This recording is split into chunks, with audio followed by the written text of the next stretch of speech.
After a decade of war, the American military is getting smaller and leaner.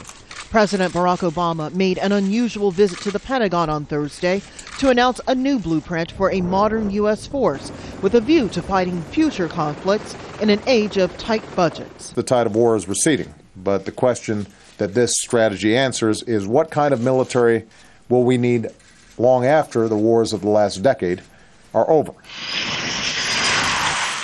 The U.S. military of 2020 will focus more on the Asia-Pacific region with an eye toward the rising power of China. 134 airborne. Officials say even if it weren't a time of fiscal discipline, the military needed to change its thinking to greater emphasize cyber warfare and the use of unmanned systems or drones for surveillance and attack. It will be more agile, more flexible, ready to deploy quickly, innovative, and technologically advanced.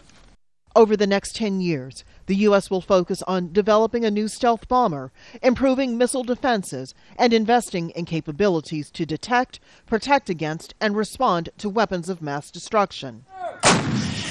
The Army and Marine Corps, which bore the brunt of fighting in Iraq and Afghanistan, will shrink. But America's top military leaders scoffed at the notion that the U.S. wouldn't be able to fight two wars simultaneously. We can and will always be able to do more than one thing at a time. The strategy lays out goals of preventing Iran from pursuing a nuclear weapon, continuing to pressure al-Qaeda, and conducting limited counterinsurgency operations. The announcement comes at a time when the president is squeezing all parts of the federal government to cut the cost of doing business, even though cuts in spending means cutting jobs. What officials didn't do on Thursday was spell out exactly which bases, programs, or personnel would fall to the budget acts. But the president's defense team was quick to stress that it's not a matter of choosing between national security or fiscal discipline.